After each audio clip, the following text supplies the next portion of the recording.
Dr. Carl Fisher back with us at AFIA. We've really improved our flow here, and we've really developed our model. We've attracted a lot of great physicians to join our team, and we're continuing to go in the right direction, and we're glad you have decided to come back. The first interview we did, we talked about the harms of corticosteroids and repeated steroid injections, and I've had a lot of really good feedback from our patients saying, that was very, very informative, as well as the staff here who have actually watched some of the videos. So I think it's reaching the right people, and I think that's what the whole idea behind talking to specialists and experts in the field is that we really create education and awareness, not only for physicians, but for patients and just the general population. So today we're going to talk about back pain, the most common cause for years lost to this, like the most common pain, the most common pain pathology, the most common pain symptom is back pain. As you know, it's the most number of years lost to disability is back pain, and it has a large magnitude of effect on just the general population, on on the patient itself, on the patient's family, friends, and relationships, etc. So back pain is quite broad. So in my practice, when I see new consults, and like you've seen a lot of new consults today, I see patients always ask me, "Dear doctor, have you seen my x-ray? Have you seen my MRI?" There's a lot of things such as degenerative changes, spondylolisthesis, spinal stenosis, and they think that a lot of patients perceive that these are really all red flags and terrible things. So I'm hoping you can debunk some of the myths behind everything we see on MRIs and x-rays. And then I'm hoping we can talk about, what's your approach, your individualized, tailored approach to back pain? And when do you encourage or advise patients to seek a surgical opinion? Or when would you refer someone to a surgeon with some of these findings that you come across in patients? Gotcha. So yeah, this is a lot to definitely talk about today. I mean, back pain is one of the most common things. I think it's the most common reason people present to the family doctor, and I think I read somewhere 70% of people at some point in their lives are going to have back pain. The hard part with this is you think it's so common, we'd be so good at curing it. Back pain's tricky. We're not really good at curing it, and that's really one of the things that's hard for patients to understand is, despite it being everywhere and common, our bodies aren't very good at telling us where it comes from. Pain in our backs come from muscles and tendons and ligaments and bones and joints and discs and nerves. And a lot of us jump to the imaging, right? To say, well, where could this pain be coming from? And pain isn't just one of those things that comes from one single thing. It comes from a multitude. It's multifactorial in these sort of circumstances. And so we do imaging. Now, the hardest part about imaging, you're right, is, well, it gives us lots of clues, but it ever so rarely gives us great answers to tell us, hey, this is exactly where my pain is coming from. And I always say to patients too, I say, look, I use the images to guide me to look for true red flags, but the physical examination and how you feel is really, really a bigger indicator to direct my interventions and my approach. So would you agree with that? Or was that definitely. And I think that's hard because people get the copy of their images, they bring it in and they show you and they say, look, doctor, look how bad my back is. It's breaking. I feel it. I can't move it. Someone told me I shouldn't do anything with it. And it's hard when you look at these things. I mean, it does, MRIs, x-rays, and many things talk about all of that sort of stuff. But it's also a fact of aging. As we get older, backs wear out. We know discs shrink down, muscles get tight, bones and joints even grind together too. And so there's so many multitudes of factors. Bones even shift on top of each other. And there's all these hard terms that people don't quite understand sometimes. But it may just be all of a factor of variance of aging as we get older, or other things that could have caused it too. The big thing out of all of it is, despite it, I think the goal for patients is, I always tell them to be the person with the crappy images and less pain sometimes too. Yeah, I see that all the time. I see patients where when I first started my my independent practice, I should say, I would look at MRIs like, judiciously. I'm like, this patient is going to be walking in here crippled, but they're outside, they're living their best life, they have some back pain, but they're still independent of their their ADLs, as we say. Some of them are actually like in exercise regimes. I had one patient who was a geriatric patient who was running marathons still, and I was so really. The crux is that it comes down to is that we treat patients individually, and as you said, pain in the back, pain that originates from the back is multifactorial, and there's multiple pain generators, and that's what I spend a lot of my time when I'm doing my initial consultation, to really explain that to patients, that there's multiple pain generators. If I try one thing and it doesn't work, well, there's probably a secondary generator that we haven't picked up on the physical exam, but it still exists. Or if you treat one of the pain generators, they feel great, and then they start doing more things, and the secondary and the third tertiary pain generator comes to light again. And that's why we got to keep treating patients and giving them the right advice and doing the right things for them. Yeah, and I think one of the big goals when it comes to back pain is aiming for less bad, more function, good quality of life. I think it's very hard to try to tell patients that we're going to make them pain-free, but I think our goal is to see them progress along. Now, some patients need surgery. Some patients need they have acute emergencies that require surgery. A lot of patients may, have varied responses to some of our interventions and everything that we do for them, and they are motivated for surgery. And I'm happy to, facilitate that for them. I'm happy to facilitate a referral to one of our excellent spine surgeons. What are some of the kind of multidisciplinary things that you work on? And then when do you actually decide that someone should have surgery? Sure. So, we definitely encourage a multidisciplinary approach when it comes to back pain. You have to think of it as kind of treating a bit of everything. The biggest thing that we stress people is our corny sayings, emotion is lotion. So we talked about the physio, the movement, the stretching, and the strengthening of the core and the back muscles. We know the stronger your core and back muscles, as well as weight and smoking cessation, all of those big things are going to be the biggest yet hardest things to do for patients. And so we have to find ways to make it easier for them to do that, because it's hard to get motivated when you haven't been moving for a long time, you're dealing with chronic pain. And so that's, I think, a big role of what we try to do, and try to get them to approach the demystifying of we call kinesiophobia, a fear of movement, and trying to get moving and understanding your back isn't going to break. And so we have lots of different exercises we send it, but we also send people to more specialized physio if we have to as well. The things that you look at, though, is how do we best manage it? One of the few clinic things that offered here at AFIA more than any other place is the mindfulness. And I think that's important, having a physician here that teaches you the biopsychosocial, the pacing strategies, the techniques, and understanding a bit more about chronic pain, I think is really important in treating the addition of anxiety and concentration where the pain is right in front of your face. How are you going to find ways to push it off to the side? And I think that's really important. One of the cool things that's offered here at this clinic with one of our doctors. We're very lucky to have Dr. Surgeon, and the feedback is excellent. We've found a way to get this OHIP covered for patients. And we have a very robust curriculum for them, and it really helps the patients in addition to everything that we are able to do. So very grateful for Dr. Surgeon.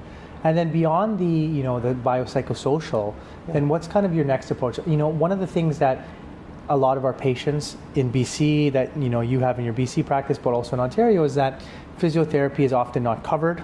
There's very few places that cover ODSP physiotherapy because there's less incentive for physiotherapists to do it. So I often find myself showing them exercise, like literally getting it on the floor after a procedure or after a consultation, and be like, try this, do this. I give them handouts. We have exercise packages. But the patient has to be motivated to do these things, right? And so I feel like if I can reduce their pain by a certain percentage, 30, 40, 50%, they'll feel more motivated, but that's not always the case. So we actually have to try to use all the free resources that we can. What's kind of your approach to the patient that doesn't have funding for physiotherapy or not motivated to do exercise? How would you counsel them? Yeah, so it's quite difficult. Yeah, especially when it comes to funding. We call it a public system, but sometimes having this extra cost can be quite tricky to have patients do. The interesting thing, though, is online there's lots of great resources. Yeah. When it comes to that, I give patients 3 corny sayings. I try to get them to remember this. Motion is lotion. It's really corny, but it's true. Hurt doesn't equal harm. to a degree, which means that even though you're feeling your back when you're trying to get moving and that, you're not going to break it, you're not going to make it worse. But also, my other corny sayings that I've heard are teach it, tease it, nudge it. So teach yourself your pain level, back off, tease it, back off, and nudge it more and more. And so you have to try to find ways to get them motivated. Some people do well in classes, some people do well individually. It doesn't matter what they do if they don't want to do the planks and side planks that we can recommend them. Sometimes going to the pool, going to things they enjoy, going to Pilates, having friends involved in their care, getting the social aspect about it as well, going for walks with their dog. All of these things are just sort of things that might motivate people to do it a bit more. Having family members present is also really good in trying to relay some of these concerns, because we know family members can be very supportive in helping people get along and get progress too. Yeah, so we've talked about a lot of great things. So we've talked about the biopsychosocial, the movement, the physiotherapy, the physical therapy. That's really, really important. And then, another thing that we talk about is, putting the patients on the right medications. Some patients, are put on neuropathic pain medication when they have axial back pain. And they say, the neuropathic pain, the medication is not working. And so really we have to tease these things out in some of our consultations and get the patients on the right medication, because I always say everything works in synchrony. When we do all these things together, we might not take your pain away 100%, and it's unlikely we'll take away your back pain 100%. But if we can get your pain to a level where you don't think about it as much, then we're doing a good job, and you're doing a good job as a patient. So what's kind of your pharmacological approach to patients' back pain? Sure. When it's back pain, there's really 4 big classes of medications, excuse me, and sometimes patients can take some of them, all of them, and it kind of depends. Some of them are contraindicated in them as well. When you look at a lot of the review literature or even out in practice, the biggest, most common thing people used to get and still get is gabapentin. Now, gabapentin had its heyday, and I feel like now it's on waning. When you look at a lot of the Cochrane review literature, some of the big reviews literature out there in society saying maybe some of these neuropathic pain medications that you mentioned, like gabapentin and Lyrica, amitriptyline, and these medications don't really treat back pain too well. We kind of look at 4 major classes of back pain to treat. Number 1 is the muscle relaxants. So they have some evidence in randomized controlled trial data a bit in back pain. So things like cyclobenzaprine and methylcarbamol. Some of our NSAIDs, and those are like cousins of Advil, Celebrex, things called Vimovo to help with our stomach and make sure they don't hurt as much. A medication called duloxetine, which is kind of a tough antidepressant, but also helps really good in nerve pain and other medications. And sometimes, even though it's a bit controversial with opioids, Tramadol, if it gets really severe, has some evidence behind it, and people seem to like it for really short courses. But we know chronic opioids and non-cancer pain, like back pain, really aren't indicated long-term though. Right, yeah. And do you often start some of your patients on some of the supplements, the non-traditional medications, such as we discussed? Do you find any value in starting your patients on magnesium or glucosamine? A lot of patients ask about that. There's varied evidence in the literature. There are certain supplements are neuroprotective, which we like a lot of patients as they get older. We're talking about back pain, but nerves start getting older, and a lot of patients have neuropathic pain. Anything for like generalized back pain that you find beneficial for patients or additive? Yeah, so one of the top 3 you usually try to recommend for some people, because the side effect profile sometimes of our prescribed medications just can't seem to work for their belly or other sometimes cognition, and that is medications like magnesium. It's very popular and it works, but sometimes the side effects are things like diarrhea. A medication called PEA, it's called palmitoethanolamine, and it's one of those medications you can find at a natural health food store. It's good for muscles and nerve pain as well. And sometimes people who really don't want to do any of those, even turmeric is one of those other medications that people have tried as a supplement just to see if it will help as well. And I know Dr. Siva has done some other wonderful teaching on supplements and things too. Perfect, yeah. And then, we are pain interventionalists. All of our physicians here really value the multidisciplinary approach. And, this is how we counsel our patients. But there's also a role for interventions. And one of the things when I was going through my fellowship that I really was displeased about was, patients get a common example that I'm going to give you is fibromyalgia. So because you have fibromyalgia, you have to do mindfulness and this and be on medication. And then, they're really not good candidates for interventions. But we talked about an aging person. And as you get older, I always say to patients, well, you've had too many birthdays and now you're getting degenerative changes. Yeah. This is just a consequence of getting older. And we want to keep as our patients get older, we want to keep them active. As you said, motion is lotion. And I think I'm going to take that from you and use it on some of my patients to explain to them, because I think that's wonderful. But they can get SI joint pain. They can get facet pain. Yeah. And, once we optimize their biopsychosocial care, when we optimize their pharmacological care, when we get them moving, they should be good candidates for interventional procedures. So what are the common interventional procedures you do for back pain? Sure. And so you have to kind of look at back pain and interventions as for sort of targeting the joints. You kind of alluded to it. I mean, we had a long discussion last time about cortisone and the amount of cortisone people normally get. I mean, people have injected cortisone into joints in the back, but if that's going to happen, it's got to last, we say, at least 4 to 6 months. It's usually not my first go-to, if anything. Yeah. A lot of what we do is trying to numb and burn the nerves that innervate joints. So things like our SI joints, we come in and we numb it up and see how you feel. It's only going to last 2 to 6 hours, but if that works really good, then we'll come back and burn those nerves away, and we hope that it takes at least 6 months for those nerves to regrow. And during that time, it gives you a chance to do all of those rest of those exercises and get moving. We do that for the joints in the back as well, numbing and burning those too, and seeing if they will definitely help too. And those are kind of our big categories, yeah. Yeah, and so, I'm sure in your practice, you have a lot of patients that have responded well with everything that we've discussed. And then there's some patients that don't, that respond well.